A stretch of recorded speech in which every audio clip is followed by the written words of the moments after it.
ರಾಮ ನಿನ್ನಷ್ಟು ನೆಮ್ಮದಿಯು ಎಲ್ಲಿಹುದು ರಾಮ.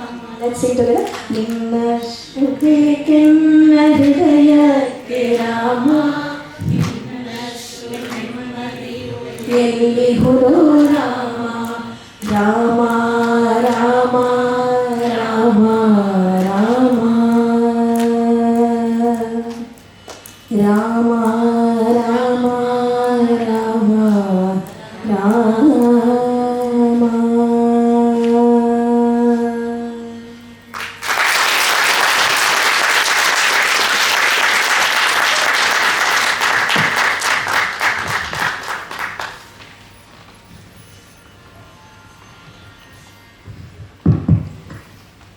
ಈ ವಿಷಯ ಪ್ರೋಗ್ರಾಮಲ್ಲಿ ಇರಲಿಲ್ಲ, ಆದರೆ ಒಂದು ವಿಷಯ ನಾನು ಹೇಳಲೇಬೇಕಿಲ್ಲ. ಅದಕ್ಕೋಸ್ಕರ ಮೊದಲನೇದಾಗಿ ಅವರು ಒಂದು ದೊಡ್ಡ ಚಪ್ಪಾಳೆ.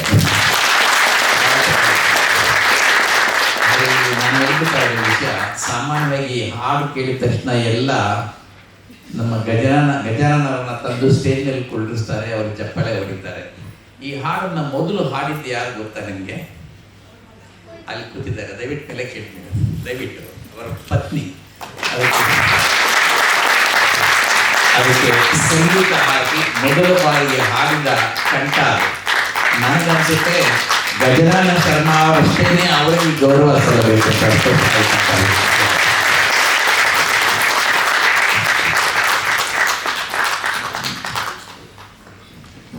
ಒಂದು ಅದ್ಭುತವಾದ ಮ್ಯಾಜಿಕಲ್ ವರ್ಲ್ಡ್ ಅಂತ ಹೇಳ್ತಾರಲ್ಲ, ಅದು ನಮ್ಮ ಕಣ್ಣೆದುರು ತೆಗೆದುಕೊಂಡು ಸಂಗೀತದ ಮೃದುವಾದ ಈ ಸ್ಪರ್ಶದ ನಂತರ ಈ ಅದ್ಭುತ ಹಾಡಿನ ಕಲಿತು ಡಾಕ್ಟರ್ ಗಜಾನನ ಶರ್ಮಾ ಅವರು ವೇದಿಕೆ ಬಂದಿದ್ದಾರೆ. ಅವರು ಆಗಮಿಸಿರೋದು ಅಷ್ಟು ದೂರದಿಂದ ನಮ್ಮ ಸೌಭಾಗ್ಯ.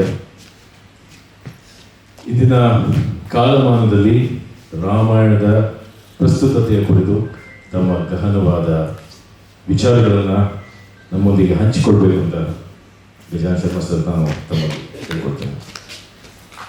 ಅವರ ಮಾತಿನ ವಿಷಯ ಇಂದಿಗೂ ರಾಮಾಯಣ ಯಾಕೆ ಪ್ರಸ್ತುತ.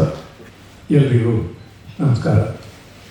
ರಾಮ ಯಾಕೆ ಪ್ರಸ್ತುತ, ಇಂದಿಗೂ ಯಾಕೆ ಪ್ರಸ್ತುತ, ಈ ಪ್ರಶ್ನೆಗೆ ನಾವು ಉತ್ತರಿಸಬೇಕು ಅಂತಂದರೆ ನಾವು ಮೊದಲು ನಮ್ಮನ್ನೇ ನಾವು ಕೇಳ್ಕೋಬೇಕು.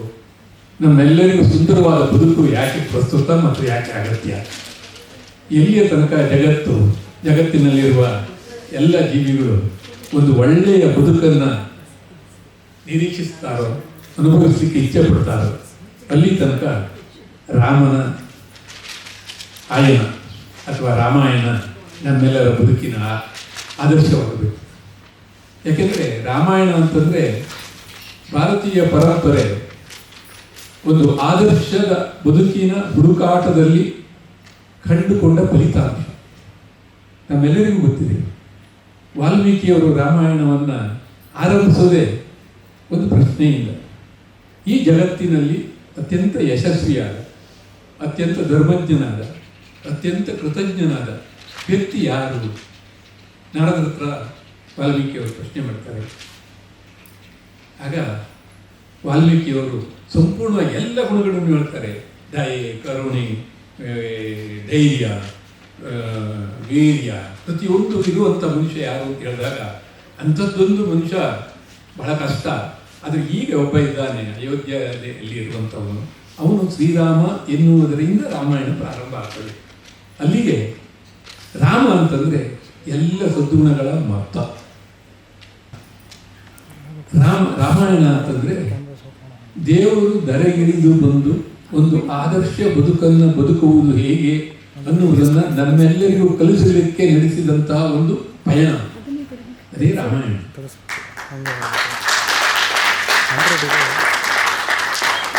ನಮ್ಮೆಲ್ಲರ ಕೋರಿಕೆ ರಾಮನಲ್ಲಿ. ರಾಮನನ್ನು ನಂಬುವವರು, ನಂಬದೇ ಇರುವುದು, ಜಗತ್ತಿನ ಯಾವ ಶಕ್ತಿ ಆಗಿರ್ಬೋದು ಅದನ್ನೆಲ್ಲ ನಂಬುವುದು ಈ ಹಾಡಿನಲ್ಲಿ ಬಂತಲ್ಲ, ಉಳಿತಿ ನಡೆ ಮುನ್ನಡೆಯುವ ಮನವ ಕೊಡು ರಾಮ, ಸೆಳೆತಕ್ಕೆ ಸಿಗದಂತ ಸ್ಥಿರತೆ ಕೊಡು ರಾಮ. ನಮ್ಮೆಲ್ಲರಿಗೂ ಎಲ್ಲರಿಗೂ ಏನಿದೆ, ಒಳಿತಿ ನಡೆ ಹೋಗಬೇಕು ಅನ್ನೋದು ಖಂಡಿತವಾಗಿಯೂ ಇದೆ. ಅವ್ರು ಹೇಳಿದ್ರು, ಈ ದುಷ್ಟ ಶಿಕ್ಷಣ ಶಿಷ್ಟ ರಕ್ಷಣಾ ಅನ್ನುವುದು ರಾಮಾಯಣದ ವಾಲ್ಮೀಕಿಗಳ ಉದ್ದೇಶ ಆದರೂ ಕೊನೆಗೆ ರಾಮಾಯಣ ದರ್ಶನ ಬರೆಯುವಾಗ, ಅಂದರೆ ಯುಗ ಧರ್ಮಗಳು ಬದಲಾಗ್ತಾ ಬಂದಾಗ ಕುವೆಂಪುರವರು ಆರಿಸಿಕೊಂಡಿದ್ದು ಎಲ್ಲರನ್ನೂ ಒಳಿತಿನೆಡೆ ಒಯ್ಯುವಂಥ ಮಾರ್ಗ, ಎಲ್ಲರೂ ಸೆಳೆತಕ್ಕೆ ಸಿಗದಂಥ ಸ್ಥಿರತೆಯನ್ನು, ಸೆಳೆತಕ್ಕೆ ಸಿಗದಂಥ ಸ್ಥಿರತೆ ಅಂತಂದರೆ ನಮಗೆಲ್ಲರಿಗೂ ಎಲ್ಲ ಕಾಲದಲ್ಲೂ ಎಲ್ಲ ಒಂದಲ್ಲ ಒಂದು ಆಕರ್ಷಣೆಗಳು. ಆದರೆ ವಾಲ್ಮೀಕಿಗಳು ರಾಮಾಯಣದಂಥ ಒಂದು ಮಹಾಕಾವ್ಯವನ್ನು ರಚಿಸಲಿಕ್ಕೆ ಆಯಿತು. ನಿಮ್ಮ ರಾಮಾಯಣವನ್ನು ನಾವು ನೋಡ್ತಾ ಬಂದರೆ ರಾಮಾಯಣದಲ್ಲಿ ನಮಗೆ ಒಂದು ಆದರ್ಶ ಬದುಕಿಗೆ ಬೇಕಾಗಿರುವಂಥ ಎಲ್ಲ ಸದ್ಗುಣಗಳು ಇದೆ. ಹಾಗಾಗಿ ರಾಮನ ಸದ್ಗುಣ ಸಾಂದ್ರ ಅಂತ ಹೇಳೋದು. ಎಲ್ಲ ಸದ್ಗುಣಗಳು ಇದೆ. ಹಾಗೆ ನಾವು ಹೇಳ್ತಾ ಇದ್ದಾಗ ಕೆಲವರು ಇವತ್ತು ಕೂಡ ಯಾಕೆ ಪ್ರಸ್ತುತತೆ ಬಗ್ಗೆ ನಾನು ಮಾತಾಡೋಕ್ಕೋಸ್ಕರ ಈ ಪ್ರಶ್ನೆ ಹೇಳ್ತಾ ಇದ್ದೀನಿ. ಈ ರಾಮಾಯಣದಲ್ಲಿ ಕೆಲವೊಂದು ಸಂದರ್ಭದಲ್ಲಿ ಒಂದಿಷ್ಟು ಸೀತಾ ಪರಿತ್ಯಾಗನೋ ವಾಲಿವಧೆನೋ ಇಟ್ಕೊಂಡು ಅದೆಲ್ಲ ಎಷ್ಟು ಸರಿ, ಹೇಗೆ, ಏನು ಅನ್ನುವಂಥ ಪ್ರಶ್ನೆ ಬರುತ್ತೆ. ನಮ್ಮೆಲ್ಲರಿಗೂ ಗೊತ್ತಿರಬೇಕಾದ ಒಂದು ವಿಷಯ ಇದೆ. ಬಂಗಾರ ನಮಗೆ SSLC ಪರೀಕ್ಷೆ ಮಾಡುವಾಗ ನಮಗೊಂದು ಪ್ರಶ್ನೆ ಬಂದಿತ್ತು. ನಮ್ಮ ಬ್ಯಾಚ್ನವರು ಯಾರಾದ್ರೂ ನೆನಪಿರುತ್ತೆ. ಯಾಕೆ ಆಭರಣಗಳನ್ನು ಮಾಡಲಿಕ್ಕೆ ಬಂಗಾರವನ್ನೇ ಬಳಸ್ತಾರೆ ಅಂತಂದರೆ ಅದಕ್ಕೆ ಡಕ್ಟಿಲಿಟಿ ಮತ್ತು ಮ್ಯಾಲಿಯಬಿಲಿಟಿ ಇರುತ್ತೆ ಅಂತ ಹೇಳಿ. ಜೊತೆಗೆ ಬಂಗಾರವನ್ನು ನಾವು ಎಷ್ಟು ಸೂಕ್ಷ್ಮವಾಗಿ ಬೇಕಾದರೂ ಕುಸರಿ ಕೆಲಸ ಮಾಡ್ಬೋದು ಅಂತ ಹೇಳಿ ಇದ್ದಿದ್ದು. ರಾಮಾಯಣಕ್ಕಿರುವುದು ಅದೇ ಸಾಮರ್ಥ್ಯ. ಆ ಸಾಮರ್ಥ್ಯ ಕುಸರಿ ಕೆಲಸ ಮಾಡುವಂಥದ್ದು ಶುದ್ಧವಾದ ಬಂಗಾರಕ್ಕಿದೆ ಅಂತ ಆದರೂ ಕೂಡ ಆ ಬಂಗಾರ ಆಭರಣವಾಗಿ ನಮ್ಮ ಕೊರಳಲ್ಲೋ ನಮ್ಮ ಮೈಯನ್ನು ಅಲಂಕರಿಸಬೇಕಂತ ಆದರೆ ಅದಕ್ಕೆ ಒಂದು ಸಣ್ಣ ಅಂಶದ ತಾಮ್ರವನ್ನು ಸೇರಿಸಬೇಕಾಗುತ್ತೆ. ಬರೇ ಬಂಗಾರ ಆದರೆ ಆಭರಣವಾಗಿ ಉಪ್ಪಳದೇ ಇಲ್ಲ. ಹಾಗಾಗಿ ರಾಮಾಯಣದಲ್ಲಿ ಇಲ್ಲಿದ್ರೆ ವಾಲಿಯ ಪ್ರಸಂಗ ಬಂದಾಗಲೂ ಏನೋ ವಾಲ್ಮೀಕಿಗಳು ಇನ್ನು ಒಂದು ಶ್ಲೋಕ ಸೇರಿಸಬೇಕಾಗಿತ್ತು. ಅವನಿಗೆ ಏನೋ ಒಂದು ವಿಶೇಷವಾದ ಶಕ್ತಿ ಇತ್ತು. ರಾಮ ಎದುರಿಗೆ ಬಂದಾಗ ಮಾತ್ರ ವಾಲಿ ಇರುವಂಥ ವನಮಾಲೆಯ ಅರ್ಥಶಕ್ತಿ ಅವನಿಗೆ ಹೋಗುತ್ತೆ ಅನ್ನೋದು ಕಾಳೋದಿತ್ತು. ಹಾಗಾಗಿ ಮರೆಯಲ್ಲಿ ನಿಂತು ಬಾಣ ಅಂತ ಹೇಳಬೇಕಾಗಿರಲಿಲ್ಲ. ಇಡೀ ಜಗತ್ತಿನ ಎಷ್ಟೊಂದು ಭಾಷೆಗಳಿಗೆ ಎಷ್ಟೊಂದು ರೂಪದಲ್ಲಿ ರಾಮಾಯಣ ದಾಟಿಸಲ್ಪಟ್ಟಿದೆ ಅಂತಾದರೆ ರಾಮಾಯಣದ ರೂಪ, ರಾಮಾಯಣದ ಪಯಣ ಎರಡೂ ಅನನ್ಯವಾದದ್ದು. ಈಗ ರಾಮನನ್ನ ನಾವು ಕೇವಲ ಹೊಗಳಬೇಕು ಅಂತಲ್ಲ, ಪ್ರತಿ ಪ್ರಸಂಗದಲ್ಲಿ ರಾಮ ನಡೆದುಕೊಂಡ ರೀತಿಯನ್ನು ನಾವು ಗಮನಿಸ್ತಾ ಹೋದರೆ, ರಾಮ ತನಗೆ ಕಷ್ಟ ಬಂದಾಗ ಅವನು ನಡೆದುಕೊಂಡ ರೀತಿಯನ್ನು ಗಮನಿಸಿದರೆ, ಯುದ್ಧದ ಉನ್ಮತ್ತ ಪ್ರಸಂಗವನ್ನು ಬಿಟ್ಟು ನಮಗೆ ಪ್ರತಿಯೊಂದು ಆದರ್ಶವಾಗಿ ಇದೆಯಲ್ಲ. ಕಾಲಿಗೆ ತಾಗಿದ ಕಲ್ಲಿಗೂ ಕೂಡ ಜೀವವನ್ನು ಕೊಡುವಂತಹ ಸಾಮರ್ಥ್ಯ ರಾಮಂದು. ಎಂಜಲಲ್ಲೂ ಶಬರಿಯ ಎಂಜಲಿಗೂ ನಂಜಿಲ್ಲದ ರುಚಿಯನ್ನು ಕಂಡಿರುವಂತಹ ಸಾಮರ್ಥ್ಯ. ನುಡಿಯುವ ಮೊದಲೇ ಧ್ವನಿಯನ್ನು ಆಲಿಸಿರುವಂಥ, ಯಾಕಂದ್ರೆ ಅವನ ಹತ್ರ ಅಹಲ್ಯ ನಾನು ಕಲ್ಲಾಗಿ ಇಲ್ಲಿ ಬಿದ್ದಿದ್ದೀನಿ ಅಂತ ಹೇಳಲಿಲ್ಲ. ಅವನನ್ನು ಕರೆದುಕೊಂಡು ಹೋಗ್ತಿದ್ದ ವಾಲ್ಮೀಕಿಗಳು ಹೇಳಲಿಲ್ಲ. ಆದರೂ ಅವನಿಗೆ ಆ ಧ್ವನಿ ಎಲ್ಲಿಂದ ಕೇಳಿಸ್ತು. ಅವನ ಕಲ್ಲಿಗೆ ತಕ್ಷಣ ಉದ್ಧಾರ ಆಗಬೇಕು ಅಂತಲ್ಲ, ಅವನ ಮನಸ್ಸಿನಲ್ಲಿ ಆ ಸಂಕಲ್ಪ ಬಂದಿದ್ದಕ್ಕಾಗಿ ಅಲ್ಲಿಯೋ ದಾರ ಆಯಿತು. ಅವಳು ಇಲ್ಲಿ ನಮ್ಮ ಕರ್ನಾಟಕದ ಕಿಷ್ಕಿಂಧೆಯ ಹತ್ತಿರದಲ್ಲಿ ಇದ್ದವಳು ಶಬರಿ. ಆ ಶಬರಿ ತನ್ನನ್ನು ಕಾಯ್ತಾ ಇದ್ದಾಳೆ ಅಂತ ಅವನಿಗೆ ಹೇಗೆ ಗೊತ್ತಾಗ್ತದೆ? ಅಲ್ಲಿಂದ ಹುಡುಕ ಬಂದಾಗಿ ನೇರವಾಗಿ ಬಿಟ್ಟು ಬಾಣದ ಹಾಗೆ ಬಂದು ಶಬರಿಯ ಇದಕ್ಕೆ ಹೋದ. ಕುವೆಂಪು ರಾಮಾಯಣದಲ್ಲಿ ಅಂತ ಹೇಳ್ತಾರೆ, ಶಬರಿಗೆ ಅವನು ಬಂದು ಅವಳಿಗೆ ಊಟ ಕೊಡೋದಕ್ಕೂ ಅವನು ರಾಮ ಅಂತ ಗೊತ್ತಾಗಲೇ ಇಲ್ಲ ಅವಳಿಗೆ. ಕುವೆಂಪು ಅವರು ಅದನ್ನು ಎಷ್ಟು ಚೆನ್ನಾಗಿ ವಿವರಿಸ್ತಾರೆ ಸರ್. ನನಗಂತೂ ನಮ್ಮ ಮಲೆನಾಡಲ್ಲಿ ಹೊಂಬಾಳೆನಲ್ಲಿ ಏನು ಕೊಟ್ಲಂತೆ. ಹೊಂಬಾಳೆ ಅಂತ ತಕ್ಷಣ ನಾವೆಲ್ಲರಿಗೂ ಬಾಳೆ ಎಲೆ ನೆನಪಾಗ್ಬೋದು. ಮಲೆನಾಡಿನ ಅನುಭವ ಇದ್ದವರಿಗೆ ಬಾಳೆ ಎಲೆ ಅಲ್ಲ, ಅಡಿಕೆಯ ಶೃಂಗಾರವನ್ನು ಬಕ್ಕಿಟ್ಕೊಳ್ತಿರುವಂಥ ಒಂದು ಹೊರಪು ಒಂದು ಇದು, ಅದು ಉದುರಿ ಬಿದ್ದಾಗ ಒಂದು ದೋಣಿಯ ಆಕಾರದಲ್ಲಿ ಇದರಲ್ಲಿ ಇರುತ್ತೆ, ಬಂಗಾರದ ಬಣ್ಣದಲ್ಲಿ ಇರುತ್ತೆ. ಅದರಲ್ಲಿ ಜೇನನ್ನು ಕೊಟ್ಲು, ದೊನ್ನೆನಲ್ಲಿ ಹಾಲನ್ನು ಕೊಟ್ಲು. ಅಲ್ಲಿ ಹೇಳ್ತಾ ಎಷ್ಟೆಲ್ಲ ವರ್ಣನೆ ಮಾಡ್ತಾರೆ ಕುವೆಂಪು ಅವರು. ಅದಿರಲಿ, ಆದರೆ ರಾಮನ ಪ್ರೀತಿ ನೋಡಿ, ಕಣ್ಣು ಕಾಣದ ಮುದುಕಿ, ಮಣ್ಣು ಮರಳಲ್ಲಿ ಹುಡುಕಿ ತಂದ ಹಣ್ಣುಗಳಲ್ಲಿ ಹುಳುಕೆಷ್ಟಿತ್ತೋ ಕೊಳಕೆಷ್ಟಿತ್ತು. ಅವಳಿಗೆ ಕಣ್ಣು ಕಾಣ್ತಿರ್ಲಿಲ್ಲ. ಹಣ್ಣು ಮುದುಕಿಯನ್ನು ಹೆಸರು ಬಂದಿದ್ದೆ ಶಬರಿಯಿಂದ ಇರ್ಬೋದು. ಏನ್ ಸರ್ ಯಾಕೆಂತಂದ್ರೆ ಅವ್ರು ಕೊಟ್ಟಿದ್ದವರನ್ನು ಅವರು ಮುದುಕಿ ಆಗಿದ್ರು ಬೆಳಿಬೋದು. ಹಣ್ಣು ಮುದುಕಿ ಅವಳು ಕೊಂದೆ. ಆದರೆ ಆ ಹಣ್ಣುಗಳಲ್ಲಿ ಹುಚ್ಚು ಮುದುಕಿಯು ಕೊಚ್ಚಿ ರುಚಿಯೆಂದು ಕೊಟ್ಟಿರಲು ಅದನ್ನು ಮೆಚ್ಚಿ ತಿಂದೆ. ಎಲ್ಲೋ ರಾಮ, ನೀನು ಹುಚ್ಚೋ ಪ್ರೀತಿನೋ? ಯಾವುದದು ರಾಮಂದು? ಆ ಹುಚ್ಚು ಮುದುಕಿ ಕೊಚ್ಚಿ ಕೊಟ್ಟಿದ್ದು, ಅದು ಮೆಚ್ಚುವ ತನಗೆ ಅಂತ ಹೇಳಿ ಅದನ್ನು ತಿಂತ ಹೋದ್ನಲ್ಲ. ರಾಮನಿಗೇನು ಹುಚ್ಚಿಡ್ದಿತ್ತ? ಪ್ರೀತಿಯೇ ಹುಚ್ಚು, ಭಕ್ತಿಯೇ ಹುಚ್ಚು. ಈ ಎರಡನ್ನೂ ಅಲ್ಲಿ ನೋಡ್ತೀವಿ ನಾವು. ರಾಮನಿಗೆ ಪ್ರೀತಿಯ ಹುಚ್ಚು, ಅವನಿಗೆ ಭಕ್ತಿಯ ಹುಚ್ಚು. ಹೀಗೆ ನೀವು ಒಂದು ಪ್ರತಿ ಹಂತದಲ್ಲೂ ರಾಮಾಯಣದ ಪ್ರತಿ ಪಾತ್ರಗಳನ್ನು ನೋಡ್ತಾ ಹೋಗಿ ನಿಮಗೆ ಅದು ಅದ್ವಿತೀಯವಾದ. ನಾವು ರಾಮಾಯಣದ ಮಹತ್ವವನ್ನು ಕಲಿಸಬೇಕು ಅಂತಂದ್ರೆ ಆ ಸಂದರ್ಭದಲ್ಲಿ ನಾನು ಇದನ್ನು ಏನು ಮಾಡ್ತಿದ್ದೆ ಅಂತ ಪ್ರಶ್ನೆ ಮಾಡ್ಕೋಬೇಕು. ಸೀತೆಯ ದುರಂತ, ಲಕ್ಷ್ಮಣ ಯಾಕೆ ದೊಡ್ಡವನಾಗ್ತಾನೆ ನೋಡಿ, ಎಂಥ ಪ್ರಸಂಗ ಬಂದ್ಬಿಡ್ತು. ರಾಮಾಯಣದಲ್ಲಿ ಸೀತೆಯ ಲಂಕಾವಾಸಕ್ಕೆ ಕಾರಣ ಯಾವುದಾಯ್ತು ಗೊತ್ತಾ? ಯಾರನ್ನು ನಂಬಬೇಕೋ ಅದನ್ನ ಅವಳು ನಂಬಲಿಲ್ಲ, ಯಾವುದನ್ನು ನಂಬಬಾರ್ದಿತ್ತು ಅದನ್ನು ನಂಬುದು. ನಮ್ಮೆಲ್ಲರ ಬದುಕಿನ ದುರಂತ ರಾಮಾಯಣ ಪ್ರಸ್ತುತ. ಯಾಕೆಂದ್ರೆ ಇದಕ್ಕಾಗಿ ನಾವೆಲ್ಲರೂ ಇವತ್ತು ಕೂಡ ಯಾರನ್ನು ನಂಬಬೇಕು, ಯಾವುದನ್ನು ನಂಬಬೇಕು ಅದನ್ನು ನಂಬೋದಿಲ್ಲ. ಯಾರನ್ನ ನಂಬಬಾರದು, ಯಾವುದನ್ನು ನಂಬಬಾರದು ಅದನ್ನು ನಂಬ್ತೀವಿ. ಸೀತೆಗೆ ಗೊತ್ತಿರ್ಲಿಲ್ವಾ ಬಂಗಾರದ ಜಿಂಕೆ ಓಡಾಡಕ್ಕೆ ಸಾಧ್ಯ ಇಲ್ಲ ಅಂತ? ಸೀತೆಗೆ ಗೊತ್ತಿರ್ಲಿಲ್ವಾ? ಗೊತ್ತಿತ್ತು. ಆದರೂ ಅವರು ರಾಮಾಯಣ ದೃಶ್ಯದಲ್ಲಿ ಅದ್ಭುತವಾಗಿ ಹೇಳ್ತಾರೆ.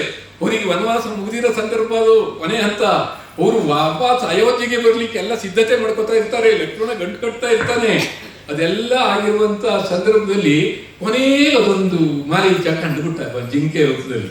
ಆಗ ಸೀತೆಗೆ ಅನಿಸ್ಬಿಡ್ತು, ನಾನು ಇದೊಂದು ಜಿಂಕೆ ತಗೊಂಡೋಗಿ 14 ವರ್ಷದ ವನವಾಸ ಎಲ್ಲ ಮರ್ತೋಗ್ಬಿಡುತ್ತೆ ಅಲ್ಲಿ ಅಯೋಧ್ಯೆಯಲ್ಲಿ ಸಾಕೇತ ನಗರದಲ್ಲಿ ನಾನು ಓಡಾಡ್ಬೋದು ಅಂತೇಳಿ ಆ ಜಿಂಕೆನ ಆಸೆ ಪಟ್ಟು. ಆದರೆ ಅದನ್ನು ಖಂಡಿತವಾಗಿಯೂ ನಂಬಬಾರದು. ಅವಳು ನಂಬುದು, ರಾಮನನ್ನು ಹಿಡ್ಕೊಂಬ, ಇಲ್ಲಿ ಕೊನೆಗೆ ಅದ್ರ ಚರ್ಮ ಸಿಗ್ಲಿ ನನಗೆ, ಅದನ್ನು ಕೊಂದು ಬಾ ಅಂತಂದು.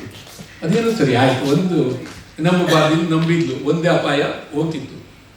ಆದರೆ ನಂಬಬೇಕಾದ ಲಕ್ಷ್ಮಣನನ್ನು ವಧುವರಿಗೂ ಅವಳ ಕಾಲುಂಗರವನ್ನು ಬಿಟ್ಟರೆ ಅದಕ್ಕಿಂತ ಮೇಲ್ಭಾಗವನ್ನೇ ದಿಟ್ಟಿಸಿದಂತ ಲಕ್ಷ್ಮಣನನ್ನ ಬಾಯಿಗೆ ಬಂದಾಗೆ ಬೈದ್ಬಿಟ್ಲು, ಅಪನಂಬಿಕೆಯಿಂದ ನೋಡ್ಬಿಟ್ಲು. ಇದು ಜೀವನದ ದುರಂತ. ಇದು ರಾಮಾಯಣ ನಮ್ಗೆ ಇವತ್ತಿಗೂ ಕಲಿಸ್ಕೊಡುವಂತಹ ಪಾಠ. ನಂಬಬೇಕಾದ್ದನ್ನು ಮಾತ್ರ ನಂಬಬಾರದನ್ನು ನಂಬಬಾರದು ಅಂತೇಳಿ. ಯಾಕೆಂದ್ರೆ ಅದಕ್ಕೆ ಬೇಕಾಗಿರೋ ಸೂಕ್ಷ್ಮತೆಗಳನ್ನು ನಮ್ಮ ಮನಸ್ಸು ಅರಿಬೇಕು, ತಿಳ್ಕೊಳ್ಳುವಂತಹ ಪ್ರಯತ್ನವನ್ನು ನಾವು ಮಾಡಬೇಕು. ಇದು ಹೀಗೆ ಪ್ರತಿ ಹಂತದಲ್ಲೂ ರಾಮಾಯಣ ನಮಗೆ ವ್ಯಕ್ತಿತ್ವ ವಿಕಸನದ ಪಾಠವನ್ನು ಹೇಳ್ಕೊಡುತ್ತೆ, ಸರಳ ಸುಂದರ ಬದುಕಿನ ಪಾಠವನ್ನು ಹೇಳ್ಕೊಡುತ್ತೆ. ಮತ್ತೆ ಅದು ಭಾವುಕರಿಗೆ ಆದಿನಾಯಕನ ಆತ್ಮಕಥೆ, ರಾಮನ ಕಥೆ. ನಮ್ಮೆಲ್ಲರಿಗೂ ಭಕ್ತಿ ಇರೋವರಿಗೆ ಅದು ನಮ್ಮನ್ನೆಲ್ಲ ದಿವಿಗೆ ಕೊಂಡೊಯ್ಯುವ ದೀವಟಿಕೆ ನಮ್ಮೆಲ್ಲರಿಗೂ. ಅಂತಹ ರಾಮಾಯಣವನ್ನು ಪ್ರಸ್ತುತ ಅನ್ನಲಿಕ್ಕೆ ನಮ್ಮ ಕನ್ನಡದ ಮೇರು ಪ್ರತಿಭೆ, ನಮ್ಮ ಕನ್ನಡದ ಮಣ್ಣು ಹುಟ್ಟಿಸಿರುವಂಥ ಮಹಾನ್ ಪ್ರತಿಭೆ ಕುವೆಂಪುರವರು ಅದನ್ನು ಆಯ್ಕೆ ಮಾಡಿಕೊಂಡಿದ್ದೆ ಸಾಕ್ಷಿ. ಅದು ಪ್ರಸ್ತುತ ಅನ್ನೋದು.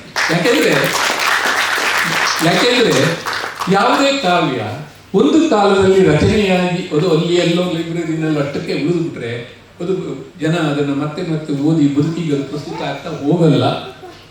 ಅದು ಆಗಬೇಕು ಅಂದ್ರೆ ಅದು ಮರುರೂಪ ಆಗಬೇಕು, ಚರ್ಚೆಗೊಳಪಡಬೇಕು, ಪ್ರಶ್ನೆಗಳಿಗೆ ಹೇಳಬೇಕು.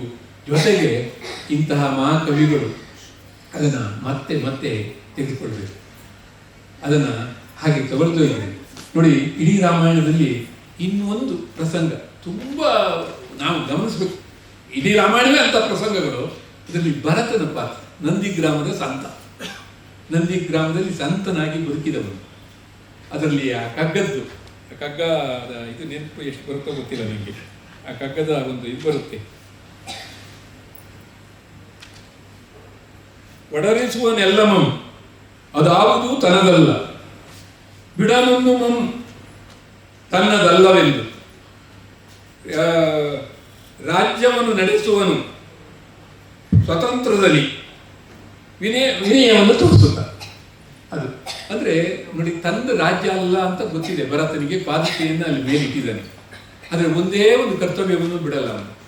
ದಿನ ಹೋಗಿ ಆ ಪಾದಕೆಗೆ ಆ ದಿನದ ನಮ್ಮ ಸಚಿವರು ಮುಖ್ಯಮಂತ್ರಿಗಳಿಗೋ ಪ್ರಧಾನಮಂತ್ರಿಗಳಿಗೋ ಒಪ್ಪಿಸ್ತಾರೋ ಇಲ್ವೋ, ಅವನಂತೂ ಅಷ್ಟು ಶ್ರದ್ಧೆಯಿಂದ ಒಪ್ಪಿಸ್ತಿದ್ದ. ಏನು ಅಂದರೆ ಇವತ್ತು ಏನೇನಾಯಿತು ರಾಜ್ಯದಲ್ಲಿ, ಯಾವ್ಯಾವ ಉಪಕ್ರಮಗಳನ್ನೆಲ್ಲ ಕೈಗೊಳ್ಳಲಾಯಿತು ಅಂತ ಎಲ್ಲವನ್ನೂ ಹೇಳ್ತಿದ್ದ ದಿನಪ್ರತಿ. ಮತ್ತೆ ನಾಳೆ ಏನು ಮಾಡ್ತೀನಿ ಅನ್ನೋದನ್ನು ಹೇಳ್ತಿದ್ದ. ಅವನಿಗೆ ಎಲ್ಲೂ ತನ್ನ ರಾಜ್ಯ ಅಲ್ಲ ಇದು ಅಂತಿರಲಿಲ್ಲ. ಆದರೆ ಅವನಿಗೆ ಒಳಗಡೆಯಿಂದ ಪೂರ್ಣ ಗೊತ್ತಿತ್ತು ಇದು ತಂದಲ್ಲ ಅಂತ. ತಂದು ಅಂತ ಅವನು ಆಚೆ ಪಡಲೇ ಇಲ್ಲ. ಆದರೆ ಅದನ್ನು ನಡೆಸುವಂಥ ಕರ್ತವ್ಯ ಮಾತ್ರ ತಂದು ಅಂತ ಎಷ್ಟು ಚೆನ್ನಾಗಿ ತಿಳ್ಕೊಂಡು 14 ವರ್ಷಗಳ ಕಾಲ ಆ ರಾಜ್ಯವನ್ನು ಆಳ್ದ ಅಂತಂದರೆ, ನಿಜವಾಗಿಯೂ ರಾಮರಾಜ್ಯ ಪ್ರಾರಂಭವಾಗಿದ್ದು ರಾಮನಿಂದ ಅಲ್ಲ, ಅದಕ್ಕೆ ಅಡಿಗಲ್ಲನ್ನು ಇಟ್ಟಿದ್ದು ಭರತ. ಅವನು ರಾಮ ಬರುವ ಮೊದಲೇ ಅದಕ್ಕೆ ಬೇಕಾದ ವ್ಯವಸ್ಥೆಗಳನ್ನೆಲ್ಲ ಇಲ್ಲಿ ಮಾಡಿ ಇಟ್ಟಿದ್ದ. ರಾಮ ಉತ್ಸವ ಮೂರ್ತಿ ಹಾಗೆ ಬಂದ. ರಾಮನ ಪ್ರಭಾವ ಇತ್ತು, ಮುಂದೆ ಅವನು ಮಾಡ್ದ, ಅದೆಲ್ಲ ಸರಿನೇ. ಆದರೆ ಅದಕ್ಕೆ ಬೇಕಾದಂತಹ ಎಲ್ಲ ಬುನಾದಿಯನ್ನ ಭರತ ಮಾಡಿಟ್ಟಿದ್ದ. ಒಬ್ಬ ಭರತ, ಒಬ್ಬ ಲಕ್ಷ್ಮಣ, ಒಬ್ಬ ಸೀತೆ. ನೀವು ರಾಮಾಯಣದ ರಾಮನ ಸುತ್ತಮುತ್ತ ಇರುವಂತಹ ಎಲ್ಲ ಪಾತ್ರಗಳನ್ನು ನೋಡಿ. ಕೌಸಲ್ಯ ಅವನು ಮಡಿಲಲ್ಲಿರುವ ರಾಮ ಯಾಕೆ ಬರುತ್ತೆ ಅದು ಅಂತಂದ್ರೆ, ಎಂಥ ಭಾಗ್ಯ ನೋಡಿ. ಅವಳು ಹಾಲು ಕುಡಿಸ್ತಾಳೆ. ಯಾರಿಗೆ? ಪಾಲ್ಗೊಡಲ್ವ ಒಡೆಯನಿಗೆ. ಹಾಲಿನ ನಡುವೆ ಹಾಸಿಗೆಯನ್ನು ಮಾಡ್ಕೊಂಡಿರೋವನಿಗೆ ಅವಳು ಹಾಲು ಕುಡಿಸ್ತಾಳೆ. ಅವಳು ಕೈ ಹಿಡಿದು ನಡೆಸ್ತಾಳೆ. ಯಾರನ್ನ? ಜಗತ್ತನ್ನು ನಡೆಸುವಂಥವನ್ನ ಕೈ ಹಿಡಿದು ನಡೆಸ್ತಾಳೆ. ಆದರೆ ರಾಮನನ್ನು ಬಿಟ್ಟು 14 ವರ್ಷ ಕಾಡಿಗೆ ಕಡುವಾಗ ಬೇರೆ ಯಾರಾದರೂ ಆದರೆ ದಶರಥನ ಮುಂದೆ ಬಂದು ಸಿಕ್ಕಾಪಟ್ಟೆ ಜಗಳ ಮಾಡಿಬಿಟ್ಟು. ಇಡೀ ರಾಮಾಯಣದಲ್ಲಿ ಕುವೆಂಪು ಅವರು ಹೇಳಲ್ಲ, ಇವರು ಹೇಳಲ್ಲ, ಎಲ್ಲೂ ಅವಳಿಗೆ ಬೇಜಾರಾಗತ್ತೆ. ಅದು ಎಲ್ಲೂ ಅವಳು ಆಕ್ಷೇಪ ಮಾಡಲ್ಲ. ಇವಳು ಕೈಕೇಯಿ ಜೊತೆ ಕೂಡ ಆಕ್ಷೇಪ ನುಡಿಯಲ್ಲ. ಆದರೆ ಎಲ್ಲ ದಿಗ್ದೇವತೆಗಳನ್ನೆಲ್ಲ ಕೇಳ್ಕೊಳ್ತಾಳೆ, ನನ್ನ ಮಗನಿಗೆ 14 ವರ್ಷಗಳ ಕಾಲ ಕಾಡಲ್ಲಿ ಏನೂ ಆಗದೆ ಇರಲಿ ಅಂತ. ಕುವೆಂಪು ರಾಮಾಯಣದಲ್ಲಂತೂ ಅವರು ಚೇಳುಗಳು, ಕಟ್ಟಿರುವೆಗಳು ಯಾವುದು ಕಡಿಯದಿರಲಿ ಅನ್ನೋ ಹಾಗೆ ಪ್ರತಿ ಮಲೆನಾಡಲ್ಲಿ ಏನೇನು ಕಾಟಗಳು ಕೊಡುತ್ತೋ ಅಡವಿಗೆ ಹೋದ್ರೆ ಅದೆಲ್ಲದೂ ಬರೆದಿರಲಿ ರಾಮನಿಗೆ ಅಂತ ಕೇಳ್ತಾರೆ. ಹೀಗೆ ಕೆಲವೊಂದು ಪ್ರಸಂಗ ಎಲ್ಲನೇ ಹೇಳ್ತಾ ಹೋದರೆ ಅದೇ ಒಂದು ದೊಡ್ಡ ಕಥೆ ಆಗಲಿಕ್ಕೆ. ಆದರೆ ಅವರು ಗಣೇಶ ಅವರು ತುಂಬ ಪ್ರಸ್ತುತವಾದ, ಯಾಕಂದ್ರೆ ರಾಮಾಯಣ ದರ್ಶನಂ ಬಗ್ಗೆ ದರ್ಶನಂ ದರ್ಪಣಂ ಅಂತ ದರ್ಪಣ ಅಂತ ಹೇಳೋದಾದ ನಾವು ಅದು ತುಂಬ ಮುಖ್ಯವಾದ ಮಾತು. ಏನು ಅಂತಂದರೆ, ಯಾಕಂದರೆ ಗಣೇಶಯ್ಯವರಿಗೂ ಅಂಥದ್ದೇ ಸೂಕ್ಷ್ಮ ದೃಷ್ಟಿ ಇರೋದು. ಕುವೆಂಪು ಅವ್ರ ದೃಷ್ಟಿನೇ ಬೇರೆ. ಇದು ಹೋಲಿಸ್ತಾ ಇದ್ದೀನಿ ಅಂತಲ್ಲ, ಆದರೆ ಅವರು ವಿಜ್ಞಾನಿ ಕೂಡ ಹೌದು, ಸಾಹಿತ್ಯ ಕೂಡ ಹೌದು. ಎಲ್ಲಕ್ಕಿಂತ ಹೆಚ್ಚು ಅವರನ್ನು ಬಳಸ್ತಿರೋದು ಅವರ ಮನುಷ್ಯತ್ವ. ಅವರು ವಿದ್ಯಾರ್ಥಿಗಳಲ್ಲಿ ಇದರಲ್ಲಿ ಅವರು ಎಷ್ಟು ಪ್ರೀತಿಯನ್ನು ತೋರಿಸ್ತಾರೋ ಅಂತಂದರೆ, ಅದು ಪ್ರಾಯಶಃ ರಾಮ ಬೇರೆಯವರಲ್ಲಿ ತೋರಿಸಿರುವಂಥದ್ದೇ ನಿಷ್ಕಲ್ಮಶವಾದ ಪ್ರೀತಿ. ರಾಮಾಯಣ ಪ್ರಾರಂಭ ಆಗುತ್ತಲ್ಲ, ತಮಸಾ ನದಿಯ ನೀರು ಹೇಗಿತ್ತು ಅಂತಂದರೆ ಅಕರ್ದಮವಾಗಿ, ಇದು ಯಾವುದೇ ಕಲ್ಮಶ ಇಲ್ಲೇ ಇತ್ತು ಅಂತ ಹೇಳಕ್ಕೆ ಅವ್ರು ಏನು ಹೇಳ್ತಾರೆ ಅಂದರೆ, ರಮಣೀಯ ಪ್ರಸನ್ನಾಂಬು ಸನ್ಮನುಷ್ಯ ಮನೋಯತಃ. ಆ ಪ್ರಸನ್ನಾಂಬು ತಮಸಾ ನದಿಯ ನೀರು, ವಾಲ್ಮೀಕಿಗಳು ಸ್ನಾನ ಮಾಡಕ್ಕೆ ಹೋಗಿರುವಂಥ ತಮಸಾ ನದಿಯ ಟೈಮ್ ನೋಡ್ಕೊಂಡಿಲ್ಲ ನಾನು, ದಯವಿಟ್ಟು ನೀವು ಒಂಚೂರು ಹೇಳಿದ್ರೆ ಆ ನೀರು ಹೇಗಿತ್ತಂತಂದ್ರೆ ಸನ್ಮನುಷ್ಯ ಮನೋಯತ. ಒಳ್ಳೆಯ ಮನುಷ್ಯರ ಮನಸ್ಸು ಎಷ್ಟು ಪಾರದರ್ಶಕವಾಗಿರುತ್ತೋ ಆ ನೀರು ಅಷ್ಟು ಪಾರದರ್ಶಕವಾಗಿತ್ತು ಅಂತ ಕುವೆಂಪು ಅವರು ಹೇಳ್ತಾರೆ, ವಾಲ್ಮೀಕಿಗಳು ಹೇಳ್ತಾರೆ. ಅದನ್ನು ಕುವೆಂಪು ಅವರಂತೂ ಇನ್ನೂ ಚೆನ್ನಾಗಿ ಹೇಳ್ತಾರೆ. ಜೀವನದ ಅಂಚನ್ನು ಅಡಿಗೆ ತಾಗಿಸ್ತಾ ಇತ್ತಂತೆ. ಅದು ಜೀವನ ಅನ್ನೋದಕ್ಕೆ 2 ಅರ್ಥ. ಸಂಸ್ಕೃತದಲ್ಲಿ ಜೀವನ ಅಂತಂದ್ರೆ ಬದುಕು ಕೂಡ ಹೌದು, ನೀರು ಕೂಡ ಹೌದು. ಆ ಬದುಕು ಕೂಡ ಹೌದು, ನೀರು ಕೂಡ ಹೌದು. ಆ ನೀರು ಅವರು ಅಡಿಗೆ ತಾಗ್ತಾ ಇತ್ತು ಅನ್ನೋದು ಒಂದು ಅರ್ಥ. ಆದರೆ ಇನ್ನೊಂದು ಇಡೀ ಬದುಕು ಅವರು ಅಂಚಲ್ಲಿತ್ತು ಅಂದರೆ ಅವರು ಅದನ್ನು ಹಾದು ಬಂದಿದ್ರು ವಾಲ್ಮೀಕಿಗಳು. ಯಾಕೆಂದರೆ ವಾಲ್ಮೀಕಿಗಳು ಇಲ್ಲಿದ್ರೆ ನಾರದರು ಬ್ರಹ್ಮಕ್ಕೆ ಬಂದು ವಾಲ್ಮೀಕಿಗಳಿಗೆ ಯಾಕೆ ರಾಮಾಯಣ ಬರೆಯಕ್ಕೆ ಕೇಳಬೇಕು? ಬೃಹಸ್ಪತಿ ಇದ್ರು, ಶುಕ್ರಾಚಾರ್ಯರು ಇದ್ರು, ಸಪ್ತರ್ಷಿಗಳಿದ್ರು, ಎಂತೆಂಥವರೆಲ್ಲ ಇದ್ರು. ಅವನ್ನೆಲ್ಲ ಬಿಟ್ಟು ಗೊತ್ತಿತ್ತು ಅವರಿಗೆ ಈ ಬೇಡನಾಗಿದ್ದವನು ಇವನು. ಆದರೆ ಎಲ್ಲಿ ಯಾರು ಮಣ್ಣಿನಿಂದ ಮೇಲಕ್ಕೆ ಬೆಳೆದಿರ್ತಾರೋ ಅವ್ರಿಗೆ ಮಾತ್ರ ಬದುಕಿನ ಎಲ್ಲ ರಂಗಗಳು ಅರ್ಥ ಆಗೋದು, ಎಲ್ಲ ಸೂಕ್ಷ್ಮಗಳು ಅರ್ಥ ಆಗೋದು ಅನ್ನೋದನ್ನು ಅದಕ್ಕೆ ವಾಲ್ಮೀಕಿಗಳಿಗೆ. ಈಗಿದ್ರೆ ಬೃಹಸ್ಪತಿಗಳಿಗೆ ಹೇಳಿದ್ರು ಪ್ರಧಾನ ಕೊಡೋದೇನು, ಈ ರಾಮನ ಕಥೆ ಬರೆಯೋದಷ್ಟೇ ಆದರೆ ಅದು ಬಂದಿದ್ರೆ ಹೇಗೆ ಗೊತ್ತಿತ್ತೋ ಗೊತ್ತಿಲ್ಲ. ಬರೇ ಮಂತ್ರಗಳು, ಬರೇ ಆದರ್ಶಗಳಷ್ಟೇ ಉಳಿತೇನು. ಇಲ್ಲಿ ಆದರ್ಶಗಳ ಹಿನ್ನೆಲೆ ಅದಾಗದೇ ಇರೋದಕ್ಕೆ ಹೇಗಾಗುತ್ತೆ ಅಂತ ನೋಡಿ. ಬದುಕಿನ ನೋಟವನ್ನು ನೋಡುವುದಕ್ಕೆ ಎರಡು ದೃಷ್ಟಿಕೋನ ಹೇಗಿರುತ್ತೆ ಅನ್ನೋದಕ್ಕೆ ಈ ರಾಮಾಯಣ ದರ್ಶನದ ಆರಂಭನೆ ಒಂದು ತಮಗೆಲ್ಲರಿಗೂ ಗೊತ್ತಿದೆ, ಮಾನಿಷಾದ. ಅದು ಆ ರಾಮಾಯಣ ಹುಟ್ಟಿರೋದು ಹೇಗೆ ಅಂತಂದರೆ, ಇವರು ನಾರದರು ಬಂದು ಒಂದು 100 ಶ್ಲೋಕಗಳಲ್ಲಿ ರಾಮನ ಕಥೆಯನ್ನು ವಾಲ್ಮೀಕಿಗಳಿಗೆ ಹೇಳಿರ್ತಾರೆ. ವಾಲ್ಮೀಕಿಗಳು ಅದೇ ಯೋಚನೆಯಲ್ಲಿ ಸ್ನಾನ ಕೊಡ್ತಾರೆ ಶಿಷ್ಯ ಭರದ್ವಾಜನ ಜೊತೆಗೆ. ಅಲ್ಲಿ ಹೋಗಿ ಸ್ನಾನ ಮಾಡೋಕ್ಕೆ ಅಂತ ಇನ್ನೇನು ಹಿಡಿಬೇಕು ಅನ್ನುವಾಗ ಅಲ್ಲಿ ಒಂದು ಕ್ರೌಂಚ ಮಿಥುನಗಳು ತಮ್ಮ ರತಿ ರಮವನ್ನು ಗೈತಾ ಇರ್ತವೆ. ಅದನ್ನು ನೋಡಿ ಇವರಿಗೆ ಖುಷಿಯಾದ ನೋಡ್ತಾ ಇರ್ತಾರೆ. ಅದೇ ಸಂದರ್ಭದಲ್ಲಿ ಬೇಡ ಬರ್ತಾನೆ. ಬೇಡ ಒಂದು ಗಂಡು ಹಕ್ಕಿಯನ್ನು ಕೊಲ್ತಾನೆ, ಅದಕ್ಕೆ ಬಾಣ ಬಿಡ್ತಾನೆ. ಅದು ನೆಲೆ ಉರುಳಿ ರಕ್ತದಲ್ಲಿ ಹೊರಳಾಡ್ತಾ ಇರುತ್ತೆ. ಅದ್ರ ಜೊತೆಗೆ ಹೆಣ್ಣು ಹಕ್ಕಿನೂ ಒದ್ದಾಡ್ತಾ ಎರಡು ಸಾಯ್ತವೆ. ಆಗ ವಾಲ್ಮೀಕಿಗಳು ಬೇಡನನ್ನು ನೋಡ್ತಾರೆ. ಅವ್ರಿಗೆ ಸಿಟ್ಟು, ಅಗಾಧವಾದ ಸಿಟ್ಟು ಬರುತ್ತೆ. ಅವರು ಹೇಳ್ತಾರೆ, ಏನು ಮಾನಿಷಾದ ಪ್ರತಿಷ್ಠಾಂತೋ ತ್ವಮಗಮ ಶಾಶ್ವತಿ ಸಮಾಹ ಯತ್ ಪ್ರಪಂಚ ಮಿಥುನದಿಷ್ಟಂ ಅವಧಿ ಕಾಮಮೋಹಿತ. ಎರಡು ಕಾಮಮೋಹಿತವಾದ ಹಕ್ಕಿಗಳು ಮೈಥುನದಲ್ಲಿರುವಂತಹ ಸಂದರ್ಭದಲ್ಲಿ ಒಬ್ಬಗಳನ್ನು ಕೊಂದ ನೀನು ಕೊನೆಯವರೆಗೂ ಸದ್ಗತಿಯನ್ನು ಕಾಣಬೇಡ, ನಿನ್ನ ಜೀವನದುದ್ದಕ್ಕೂ ಸದ್ಗತಿ ವರೆಗೆ ಇರಲಿ ಅಂತ ಶಾಪ ಕೊಡ್ತಾರೆ. ಆ ಶಾಪವೇನು ಕೊಟ್ಟುಬಿಟ್ರು. ಅದರ ಆಮೇಲೆ ಸ್ನಾನ ಮಾಡಿ ಅವರು ತಮ್ಮ ಆಶ್ರಮಕ್ಕೆ ಹೋದ ಮೇಲೆ ಕೂಡ ಅವರು ಒಳಗಿನ ಕುದಿತ ತಡೆಯೋಕ್ಕಾಗಲ್ಲ. ಆದರೆ ಶಾಪದೊಳ ಗರ್ಭದಲ್ಲಿ ರೂಪುಗೊಂಡಿಹ ಚಂದ ರುಚಿಯ ಕವಿ ಹೃದಯವನ್ನು ಸೆಳೆಯಿತು. ಶಾಪದ ಒಳಗೆ ಅದು ಹುಟ್ಟು, ಆ ಶಾಪವೇ ಅನುಷ್ಠ ಛಂದಸ್ಸಲ್ಲಿತ್ತು. ಇಡೀ ರಾಮಾಯಣವನ್ನೇ ಅಧ್ಯಯನ ಬರೆದು. ಹಾಗಾಗಿ ಕರುಣರಸವೇ ಪ್ರಧಾನವಾಗಿ ವಾಲ್ಮೀಕಿ ರಾಮಾಯಣದಲ್ಲಿ ಕರುಣರಸವೇ ಪ್ರಧಾನವಾಯಿತು.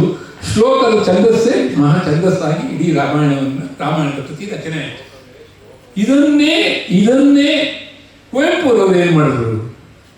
ಹೇಗೆ ದೃಷ್ಟಿಗಳು ಬದಲಾಗತ್ತೆ. ಯುಗಧರ್ಮ, ಆ ಯುಗಧರ್ಮದಲ್ಲಿ ವಾಲ್ಮೀಕಿಗಳು ಬರೆದಿರುವಂತಹ ರಾಮಾಯಣವನ್ನು ಇವತ್ತಿನ ಯುಗಧರ್ಮದಿಂದ ನೋಡುವುದು ಹೇಗೆ ಅನ್ನೋದನ್ನು ಇವರು ಕುವೆಂಪುರವರು ಹೇಗೆ ಹೇಳ್ತಾರೆ ಅಂದರೆ, ಉಳಿದೆಲ್ಲ ಸರಿ, ಬೇಡ ಬರೋದು ಸರಿ, ಬಾಣ ಬಿಡ್ತಾರೆ, ಗಂಡಕ್ಕಿ ಹೋಗಿ ಬೀಳುತ್ತೆ, ಹೆಣ್ಣಕ್ಕಿ ಒದ್ದಾಡ್ತಾ ಇರುತ್ತೆ. ಇಲ್ಲಿ ತನಕ ವಾಲ್ಮೀಕಿಗಳು. ಈಗ ಕುವೆಂಪು ಪ್ರವೇಶ ಮಾಡ್ತಾರೆ ದೀಪ್ತ ಅಂತ. ಅವ್ರು ಪ್ರವೇಶ ಮಾಡಿದವ್ರು ಏನು ಮಾಡ್ತಾರೆ ಅಂತಂದರೆ, ಆ ಗಂಡು ಹಕ್ಕಿಗೆ ಹೊಕ್ಕಿರುವಂಥ ಬಾಣವನ್ನು ಹೊರಗೆ ತೆಗೆದು ಅದನ್ನು ಉಪಚರಿಸ್ತಾರೆ. ಅದು ಸಾಯಿಲ್ಲ ಕುವೆಂಪು ಅವರಲ್ಲಿ. ಹೆಣ್ಣು ಹಕ್ಕಿಯು ಗಂಡು ಹಕ್ಕಿ ಚೇತರಿಸ್ಕೊಳ್ತಾ ಇರೋದನ್ನು ನೋಡಿ ಅದು ಕೂಡ ಆಗುತ್ತೆ. ಇವನು ಬೇಡನನ್ನು ನೋಡ್ತಾರೆ ವಾಲ್ಮೀಕಿಗಳು, ಕುವೆಂಪು ವಾಲ್ಮೀಕಿಗಳು. ಅದನ್ನು ನೋಡಿದಾಗ ಅವರಿಗೆ ಏನನ್ಸುತ್ತೆ, ಎಂಥ ಹಿಂಸೆ ಮಾಡಿಬಿಟ್ಟ ಇನ್ನು. ಅವನನ್ನು ಕರೀತಾರೆ, ಅವನಿಗೆ ಅಹಿಂಸೆಯ ಉಪದೇಶ ಮಾಡ್ತಾರೆ. ಅವನನ್ನು ಒಂದು ರೀತಿಯ ಅವನಿಗೆ ಒಂದಿಷ್ಟು ವಿವೇಚನೆಯನ್ನು ಕೊಟ್ಟು ಅವನ ವಿವೇಕವನ್ನು ಜಾಗೃತಿಗೊಳಿಸಿ ಅವನನ್ನು ಕಳಿಸ್ತಾರೆ. ಈ ಎರಡು ಹಕ್ಕಿಗಳು ಮುಂದೆ ಬದುಕೊಂಡು ಹಾರೋಗ್ತವೆ. ಕುವೆಂಪು ಬರ್ತಾರೆ. ಕುವೆಂಪುರವರು ಮುಂದೆ ಆ ಕಾವ್ಯವನ್ನು ಹೇಗೆ ಬರೀತಾರೆ ಅಂತಂದರೆ, ಇಂತಹ ಸೂಕ್ಷ್ಮಗಳನ್ನು ಗಣೇಶಯ್ಯವರು ಹೇಳಿದಾಗ ಎಲ್ಲ ಏನು ಹೇಳ್ಬಿಟ್ಟು ಇವರು ಕೆಟ್ಟವರು ಅಥವಾ ಪಾಪಿಗಳು ಅಂತ ನಾವೇನು ಹೇಳ್ತೀವೋ ಅವ್ರನ್ನೆಲ್ಲ ಉದ್ಧರಿಸ್ತಾ ಹೋಗ್ತಾರೆ ಇಡೀ ಕಾವ್ಯದಲ್ಲಿ. ನಿಮಗೆ ಇವಳು ಮಂಥರೆಯ ಪ್ರಶ್ನೆ ಬಂದಾಗ, ಓ ಅಯ್ಯ ಅಣ್ಣಯ್ಯ ಎಲ್ಲಿರುವೆ ರಾಮಚಂದ್ರಯ್ಯ ಅಂತ ಕರೆದು ಅವಳು ಹೋಗಿ ಬೆಂಕಿ ಹೋಗ್ಬಿಡ್ತಾಳೆ. ಅವಳು ಕೆಟ್ಟವಳು ಅಂತ ಅನ್ನಿಸ್ತಿದ್ದಾಗೆ ಅವನ ಕೊನೆಗೆ ಒಳ್ಳೆಯದಾಗಿ ಮಾಡಿಬಿಡ್ತಾರೆ. ಅಲ್ಲಿಂದ ಇನ್ನೇ ಪ್ರತಿ ಹಂತದಲ್ಲಿ ಅವರ ಇಡೀ ರಾಮಾಯಣ ದರ್ಶನ ಗಿರಿವನ ಪ್ರೀತಿ, ಪೂರ್ತಿ ಗಿರಿವನ ಪ್ರೀತಿನಲ್ಲೇ ಕಳೆಯುತ್ತೆ. ಅವರು ಪ್ರತಿ ಪಾತ್ರಕ್ಕೆ, ನನಗೆ ಅತ್ಯಂತ ರಾಮಾಯಣ ದರ್ಶನದಲ್ಲಿ ಅತ್ಯಂತ ಇಷ್ಟವಾದ ಪಾತ್ರ ಅಂದರೆ ಅನಲೆ. ಇಡೀ ರಾಮಾಯಣವನ್ನು ಅವರು ಎಷ್ಟು ಆ ಅನಲೆ ಅಂದರೆ ಯಾರು ಅಂದರೆ ವಿಭೀಷಣನ ಮಗಳು. ರಾಮಾಯಣದಲ್ಲಿ ಅವ್ರ ಪ್ರಸ್ತಾಪ ಬರುತ್ತೆ ಅಷ್ಟೇ, ಯಾವುದಕ್ಕೂ ಇವರ ವಾಲ್ಮೀಕಿ ರಾಮಾಯಣದಲ್ಲಿ. ಇಲ್ಲಿ ಅವರು ರಾವಣನಿಗೆ ಗಂಡು ಮಕ್ಕಳು ಇಲ್ಲದೇ ಹೆಣ್ಮಕ್ಳು ಇರಲಿಲ್ಲ, ಕುಂಭಕರ್ಣನಿಗೂ ಗಂಡು ಮಕ್ಕಳನ್ನೇ ಹೆಣ್ಮಕ್ಳು ಇಲ್ಲ. ಇಡೀ ರಾವಣನ ಕುಟುಂಬದಲ್ಲಿ ಈ ಅನಲೆ ಒಬ್ಬಳೇ ಹೆಣ್ಮಗಳು. ರಾಮ ಬಂದ, ಸುದ್ದಿ ಬಂತು, ಇನ್ನೇನು ಅಯೋಧ್ಯೆಯನ್ನು ಆಕ್ರಮಿಸ್ತಾನೆ ಎನ್ನುವಂಥ ಪ್ರಸಂಗ ಬಂದಾಗ ಸೀತೆಯನ್ನು ಮರಳಿಸಬೇಕು ಬೇಡ ಅಂತ ಹೇಳಿ ಚರ್ಚೆಗಳು ನಡೆಯುತ್ತೆ. ಹತ್ತರ ದೈತ್ಯ ಸಭೆಯೊಳಗೆ ಬಹಳ ಚರ್ಚೆ ನಡೆಯುತ್ತೆ.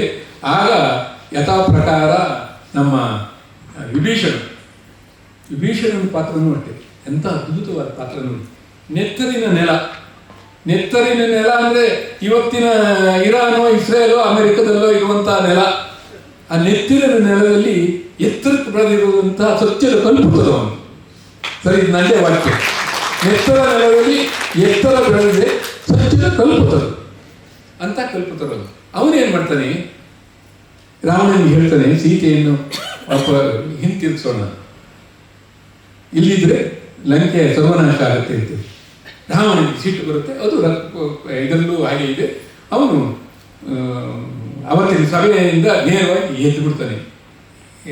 ಸಭಾಪತಿಗಳಿಗೆ ಸಭಾತ್ಯಾಗ ಮಾಡಿದಾಗ ಆಗ್ಬಿಡ್ತೇವೆ. ಅವನಲ್ಲಿಂದ ಎದ್ದು ಹೊರಡ್ತಾನೆ. ಅವನು ಹೋಗುವಂಥ ಅವನ ಉದ್ವೇಗವನ್ನು ಅವನ ಇದನ್ನು ನೋಡಿ ಈ ವಿಭೀಷಣನಿಗೆ ಮಾತು ಹೊರಡಲ್ಲ ಒಂಥರ ಆಗುತ್ತೆ. ಅವನು ಏನು ಮಾಡ್ತಾನೆ ಅಂತಂದರೆ, ಮನೆಗೆ ಹೋದವನು ರಾವಣನಿಗೆ ಅನಲೆ ಮೇಲೆ ಭಾಳ ಪ್ರೀತಿ ಅಂತ ಗೊತ್ತಿರುತ್ತೆ. ನೀನು ಹೋಗಿ ದೊಡ್ಡಪ್ಪನ ಆರೈಕೆ ಮಾಡು, ದೊಡ್ಡಮ್ಮನ ಜೊತೆಗೆ ಸೇರ್ಕೊಂಡು ಹೋಗು ಅಂತ ಕಳಿಸ್ತಾನೆ. ಅವಳಲ್ಲಿ ಹೋಗ್ತಾಳೆ.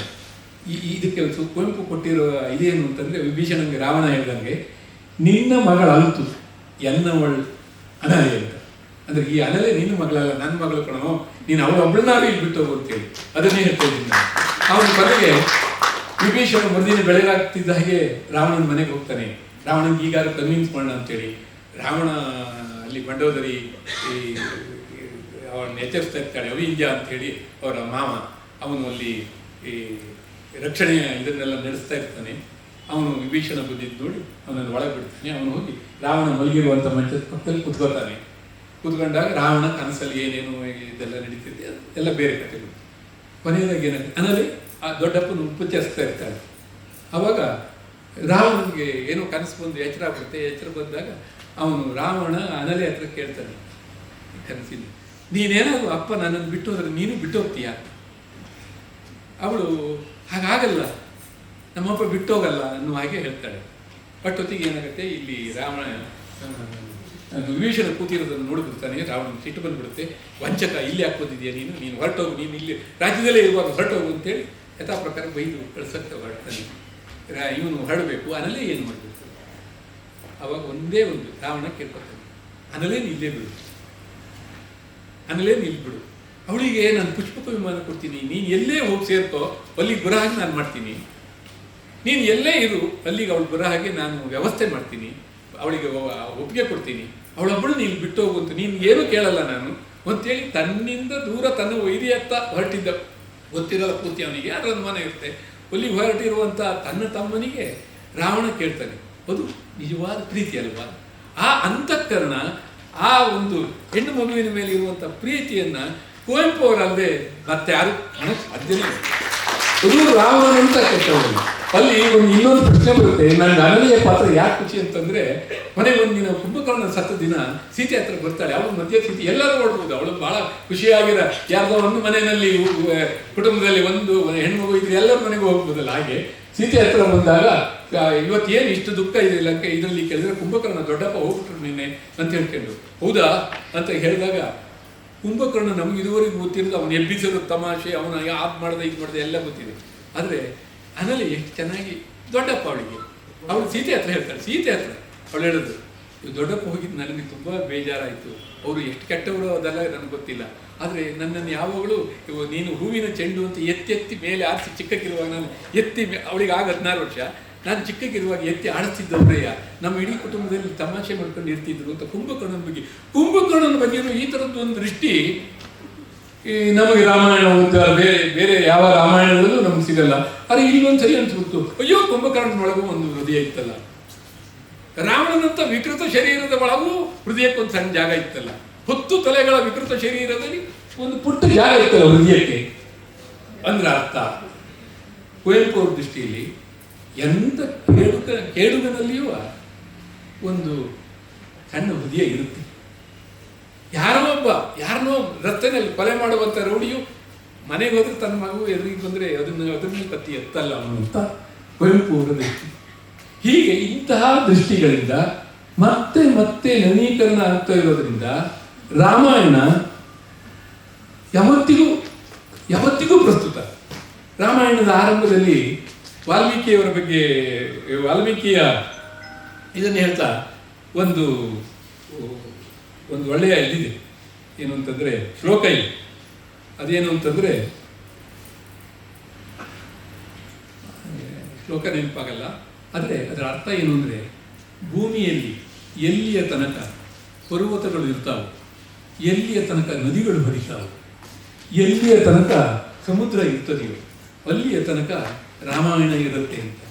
ಯಾಕೆ ಇರುತ್ತೆ ಅಂತಂದರೆ, ನಾನು ಆರಂಭದಲ್ಲಿ ಹೇಳಿದೆ, ಎಲ್ಲಿಯ ತನಕ ಮನುಷ್ಯನಿಗೆ ತಾನು ಒಂದು ಒಳ್ಳೆಯ ಸುಂದರವಾದ ಬದುಕನ್ನು ಬದುಕಬೇಕು, ನನ್ನಿಂದ ಯಾರಿಗೂ ತೊಂದರೆ ಆಗಬಾರದು, ಆದಷ್ಟು ನನ್ನ ಬದುಕನ್ನು ನಾನು ಒಳ್ಳೆಯ ರೀತಿಯಲ್ಲಿ ಸಾಗಿಸ್ಬೇಕು ಅಂತೇಳಿ ನನಗೆ ಮೇಡಮ್ ಅವರು ಇದನ್ನು ಇನ್ನಷ್ಟು ಬೇಕನ್ನು ಹೇಳಿದಾಗ ಬಹಳ ಖುಷಿಯಾಯಿತು. ತುಂಬ ಸುಂದರವಾಗಿ ಹೇಳಿದ್ರು. ಒಂದು ಮುಖ್ಯವಾದ ಇದೆ ಇವತ್ತು ಬಹಳ ಪ್ರಸ್ತುತ ಆಗೋದು ಇವತ್ತು ಆ ಟ್ಯಾಂಜ, ಅದು ಮಡಿಲಲ್ಲಿ ಮರಣ ಕೊಡು ನಾ ಜಟಾಯು ರಾಮ ಅಂತ ಹೇಳ್ತಾ ನನ್ನೊಳಿಯ ರಾವಣಗೆ ಸಾವ ಕೊಡು ರಾಮ ಅಂತ ಇದೆ. ನಾ ವಿಭೀಷಣ ಶರಣು ಭಾವ ಕೊಡು ರಾಮ, ನನ್ನೊಳಿಯ ರಾವಣಗೆ ಸಾವ ಕೊಡು ರಾಮ. ಎಲ್ಲರೊಳಗೆ ಇಲ್ಲಿರೋರು ಯಾರಾದ್ರೂ ನಮ್ಮೊಳಗೆ ಒಬ್ಬ ರಾವಣ ಇಲ್ಲ ಅಂತ ಏನಾದ್ರು ಹೇಳೋರು ಕೈ ಎತ್ತಿ. ಸಾಧ್ಯವೇ ಇಲ್ಲ. ಯಾವತ್ತಾದ್ರೂ ಒಂದು ಗಳಿಗೆ, ಒಂದು ಸಣ್ಣ ಗಳಿಗೆಲ್ಲಾದ್ರೂ ನಮ್ಮಲ್ಲಿ ಒಂದು ದೌಷ್ಟ್ಯದ ಕಿಂಚಿತ್ತು ಹೊರದು ಹೋಗಿರುತ್ತೆ. ನಮ್ಮೆಲ್ಲರೊಳಗೂ ನಮ್ಮ ಮನಸ್ಸಿಗೆ ನಿಜವಾಗಿಯೂ ರಾಮ ಬರಬೇಕು ಅಂತಂದ್ರೆ ನಮಗೆ ಆ ರಾವಣನ ಕೊಲ್ಲಕ್ಕಾಗಲ್ಲ. ಆದರೆ ಕೊನೆಯ ಪಕ್ಷ ಕೊಲ್ಲಬೇಕು, ರಾಮ ಬಂದ ಅವನು ಕೊಲ್ಲಿ ಅಂತ ಅನ್ಸ್ಬೇಕಲ್ವಾ. ಹಾಗಾಗಿ ನನ್ನೊಳಿಯ ರಾವಣಿಗೆ ಸಾವ ಕೊಡು ರಾಮ ಅಂತ ಹೇಳ್ತಾ, ನನಗೆ ಇವರ ಈ ಪಾಡ್ಕಾಸ್ಟ್ ಪ್ರೋಗ್ರಾಮ್ ಇದೆಯಲ್ಲ, ಇದು ಎಷ್ಟು ಒಳ್ಳೆಯ ಕೆಲಸ ಅಂತಂದರೆ, ನೀವು ರಾಮಾಯಣ ದರ್ಶನ ಒಂದೇ ಸರಿ ಓದೋಕ್ಕಾಗಲ್ಲ. ಅವರು ಮೇಡಮ್ ಅವರು ಹೇಳಿದ್ದು ತುಂಬ ಸರಿ ಇದೆ. ಏನಾಗುತ್ತೆ, ನಮಗೆ ಅದರ ಶಬ್ದಗಳನ್ನು ಬಿಡಿಸಿ ಓದೋಕ್ಕಾಗೋದಿಲ್ಲ. ಆದರೆ ಓದುವುದನ್ನು ಕಲಿತರೆ ಎಂಥ ಶಬ್ದ. ವಿಶ್ವಾಮಿತ್ರರು ಬಂದು ಆಟಕ್ಕೆ ಸಂಹಾರಕ್ಕಾಗಿ ಈ ಬಾಲರಾಮನನ್ನು ಕಳಿಸ್ಕೊಡು ಅಂತ ಹೇಳಿದಾಗ ಕುವೆಂಪು ದಶರಥ ಮೂಲಕ ಒಂದು ಮಾತು ಹೇಳ್ತಾರೆ, ಮೊಗ್ಗಿನಿ ಮೀರಿಯಬಹುದೇ ಕಗ್ಗಲ್ಲ ಬಂಡೆಯಂ ಅಂತ. ಮಲ್ಲಿಗೆ ಮೊಗ್ಗು ಚಾಣ ಇದ್ದಂಗೆ ಇರುತ್ತೆ. ಹೌದು, ಚಾಣದಿಂದ ಬಂಡೆಯನ್ನು ಹೊಡಿಬೋದು. ಹೋಗಿ ಮಲ್ಲಿಗೆ ಮೊಗ್ಗನ್ನು ಅದು ಚುಚ್ಚಕ್ಕಾಗತ್ತಾ? ಈ ರಾಮ ಇನ್ನೂ ಎಳಸು, ಮೀಸೆ ಇನ್ನೂ ಹುಟ್ಟಿರಲ್ಲ. ಆ ವಯಸ್ಸಲ್ಲಿ ಅವನು ಹೋಗಿ ಅವನನ್ನು ಏನು ಕೊಲ್ತಾನೆ ಅಂತ. ಅದಕ್ಕೆ ಇದಕ್ಕಿಂತ ಒಳ್ಳೆ ಉದಾಹರಣೆ ಯಾರು ಕೊಡೋಕ್ಕೆ ಸಾಧ್ಯ? ಮೊಗ್ಗಿನಿ ಮೀರಿಯಬಹುದೇ ಕಗ್ಗಲ್ಲ ಬಂಡೆಯಂ ಅಂತ ಅಲ್ವಾ ಸರ್? ನೀವು ಈ ಹುಡುಕ್ತಾ ಹೋದ್ರೆ ಇಡೀ ರಾಮಾಯಣ ದರ್ಶನ ಒಂದು ರಸಗಟ್ಟಿ. ಆದರೆ ಆ ರಸಗಟ್ಟಿ ಎಲ್ಲಿಂದ ಆಯಿತು ಅಂತಂದರೆ, ಅದು ರಾಮಾಯಣ ಅಜ್ಜನ ಕಾಲದಲ್ಲಿ ಅಜ್ಜಿ ಹಾಕ್ಕೊಳ್ತಿದ್ದು ಪವನ್ ಸರ ಅಂತ ದೊಡ್ಡ ನಾಣ್ಯ ಇರೋ ಸರ ಆಗಿತ್ತಲ್ಲ, ಅದಾಗಿತ್ತು. ಇವತ್ತು ನಮ್ಮ ಕುಟುಂಬದ ಯಾವ ಹೆಣ್ಮಕ್ಳು ಅದನ್ನು ತೊಡ್ತಿರ್ಲಿಲ್ಲ. ಕುವೆಂಪು ಅವರು ಅದನ್ನು ಏನು ಮಾಡಿದ್ರು ಅಂತಂದರೆ, ಅದನ್ನು ಈಗ ಬೇಕಾದ ಹಾಗೆ ಅದನ್ನು ನೆಕ್ಲೆಸ್ ಆಗಿ ಮಾಡಿದ್ರು. ಯಾಕಂದರೆ ಬಂಗಾರ ರಾಮಾಯಣ ಬೆಳ್ಳಿಗೆ ಆ ಮೌಲ್ಯ ಇದೆ. ಆ ಮೌಲ್ಯವನ್ನು ಆ ಬಂಗಾರಕ್ಕೆ ಮಾತ್ರ ಇದೆ, ಅದೇ ಥರ ರಾಮಾಯಣಕ್ಕೆ ಮಾತ್ರ ಇದೆ ಈ ಸಾಮರ್ಥ್ಯ. ಕಾಸಿನ ಸರನ್ನ ತಗೊಂಬಂದು ಇವತ್ತಿಗೆ ಬೇಕಾಗಿರುವಂಥ ಕುಸರಿಗಳೆಲ್ಲ ನೆಕ್ಲೆಸ್ ಮಾಡಿಕೊಟ್ರು. ಆದರೆ ಏನಾಗ್ತಿದೆ ಅಂತಂದರೆ, ಆ ನೆಕ್ಲೆಸ್ ಕೂಡ ಸ್ವಲ್ಪ ಹಳೆ ಫ್ಯಾಷನ್ ಅಂತ ಭಾಳ ಜನ ಹೆದರ್ತಾರೆ ಅದನ್ನ ಹಾಕೊಳ್ಳೋಕ್ಕೆ. ಆದರೆ ಬೇಕಾಗಿಲ್ಲ. ಏನು ಅಂತಂದರೆ, ಖಂಡಿತ ಅದು ಕತ್ತನ್ನು ಕೊರೆಯೋದಿಲ್ಲ, ಅದರ ಬದಲು ಆ ಅಂದವನ್ನು ಹೆಚ್ಚಿಸುತ್ತೆ. ಆ ನೆಕ್ಲೆಸನ್ನು ನೀವು ದಯವಿಟ್ಟು ನಾವು, ಯಾಕೆಂತಂದರೆ ಕನ್ನಡವನ್ನು ಓದೋದೇ ಕಡಿಮೆ ಆಗಿದ್ದೀವಿ ಇಲ್ಲಿ. ನೀವು ಇದ್ದೀವಿ, ಯಾರು ಬೆಳೀಕೋದಿಲ್ಲ. ಆಯ್ತು, ನಾವು ಓದೋಣ, ಆದರೆ ಅದರೊಂದು ರುಚಿ ಇದೆ ಅನ್ನೋದನ್ನು ಬೇರೆಯವರಿಗೆ ಹೇಳಬೇಕು ಅಂತ. ನಮಗೆ ಗಣೇಶ ಏನವರು ಇಷ್ಟ ಆಗದೆ ಆ ಕಾರಣಕ್ಕಾಗಿ, ಅಥವಾ ಈ ಪಾಡ್ಕಾಸ್ಟ್ ಮಾಡಿದವರು ಇಷ್ಟ ಆಗದೆ ಆ ಕಾರಣಕ್ಕಾಗಿ. ಏನು ಅಂತಂದರೆ, ಒಳ್ಳೆಯದಿದೆ, ಅದು ಒಳ್ಳೆಯದು ಅಂತ ನಮಗಷ್ಟೇ ಗೊತ್ತಾದರೂ ಸಾಲದು, ಒಳ್ಳೆಯದು ಅಂತ ಎಲ್ರಿಗೂ ಒಂದಿಷ್ಟು ಜನಕ್ಕೆ ಗೊತ್ತಾಗಲಿ ಎನ್ನುವ ಒಂದೇ ಕಾರಣಕ್ಕಾಗಿ ಇಂಥದ್ದೊಂದು ಸುಂದರವಾದ ಮತ್ತು ಸೊಗಸಾದ ಮತ್ತು ಸಾರ್ಥಕವಾದ ಕೆಲಸವನ್ನು ಮಾಡಲಿಕ್ಕೆ ಹೊರಟಿದ್ದಾರೆ. ನಿಜವಾಗಿಯೂ ನಿಮಗೆ ಹ್ಯಾಟ್ಸ್ ಆಫ್. ಈ ಕಾರ್ಯಕ್ರಮ ಎಲ್ಲ ರೀತಿಯಲ್ಲೂ ಯಶಸ್ವಿಯಾಗಿ, ನನ್ನ ಸಮಯ ನಾವು ಮೊದಲು ನೋಡ್ಕೊಂಡಿರಲಿಲ್ಲ, ಹಾಗಾಗಿ ನನ್ನ ಸಮಯ ಆಗಿದೆ ಅಂತ ಭಾವಿಸ್ತಾ ನನ್ನ ಮಾತನ್ನು ಮುಗಿಸ್ತೀನಿ. ಎಲ್ಲರಿಗೂ ನಮಸ್ಕಾರ.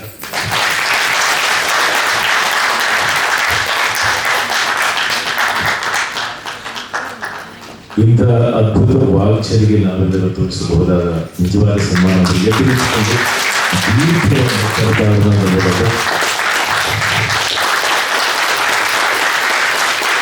ಇಂತಹ ತೂಕದ ಮಾತುಗಳನ್ನು ತಿಳಿಸಿಕೊಳ್ಳುವ ಸುಯೋಗವನ್ನು ನಮಗಾಗಿದೆ. ಹಾಗೆ ನಾನು ಕೆ ಗಣೇಶಯ್ಯ ಸರ್ ಅವರಿಗೆ ವಿನಂತಿ ಮಾಡಿಕೊಳ್ತೇನೆ, ಗಜಾನನ ಶರ್ಮಾ ಸರ್ ಅವರಿಗೆ ಸನ್ಮಾನ ಮಾಡಬೇಕು ಅಂತ.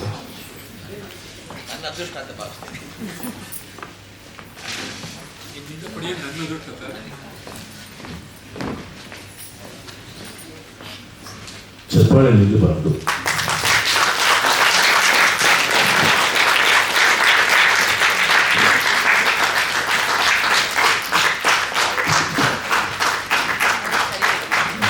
ಶ್ರೀಮತಿ ಗಜಾನನ ಶರ್ಮಾ ಅವರಿಗೆ ಬರಬೇಕು.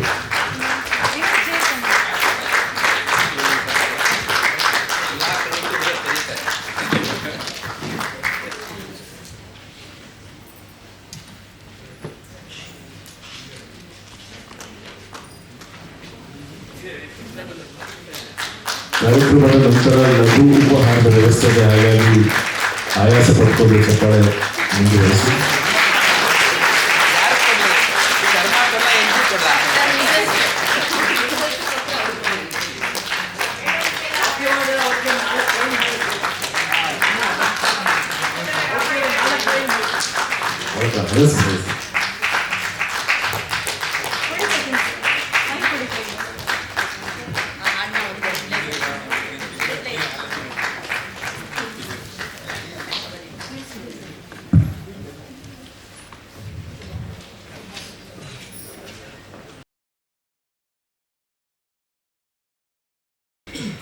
ಇನ್ನಷ್ಟು ಬೇಕೆನ್ನ ಹೃದಯಕ್ಕೆ ರಾಮ,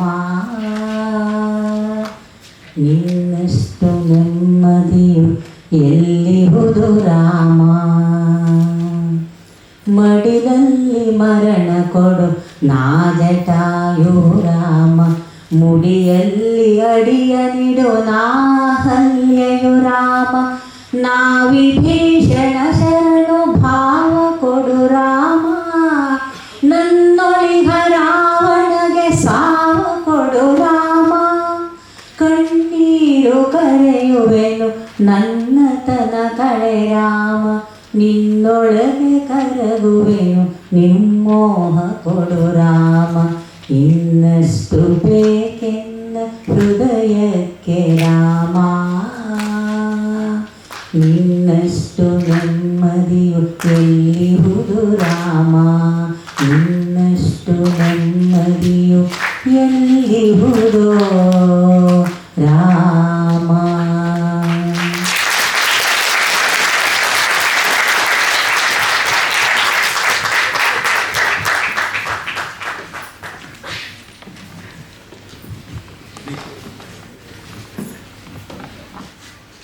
ರಾಮಾಯಣ, ಹಾಗಾಗಿ ಮತ್ಸರ ದ್ವೇಷದ ಭಾವನೆ ಇರಬಾರ್ದು ಅಂತ ಹೇಳ್ತೀನಿ.